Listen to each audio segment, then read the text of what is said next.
আসসালামু আলাইকুম। এখানে একজন বোন জানতে চাচ্ছেন পুরুষ আর মহিলাদের জন্য নামাজ পড়ার নিয়মটা কি এক, আর হানাফি এবং শাফিদের নামাজের নিয়মে কি পার্থক্য?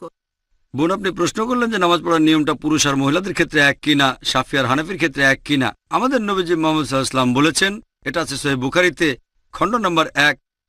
নবীজি বলেছেন, নামাজ পড়ো যেভাবে আমাকে পড়তে দেখেছো। নবীজি এটা বলেননি যে মহিলারা একভাবে নামাজ পড়বে, পুরুষরা আরেকভাবে নামাজ পড়বে। আরেকটা হাদিস, এটা হচ্ছে সহিহ বুখারী খণ্ড 1 বুক অব সালাহ, যে সাহাবিয়াগণও পুরুষদের মতো করে নামাজ পড়তেন। পুরুষ আর মহিলাদের নামাজ পড়ার জন্য আলাদা কোনো নিয়ম নেই। নামাজ পড়বেন সেভাবে যেভাবে নবীজি পড়তেন, সে আপনি পুরুষ হন বা মহিলা হন। আমি জানি বাজারে এরকম কিছু বই পাওয়া যায়, ইন্ডিয়া সহ সারা পৃথিবীতেই বিভিন্ন মতবাদের লোকজন বলে মহিলাদের জন্য নামাজ পড়ার নিয়মটা আলাদা আর পুরুষদের নামাজ পড়ার নিয়ম আলাদা। এরকম কোনো হাদিস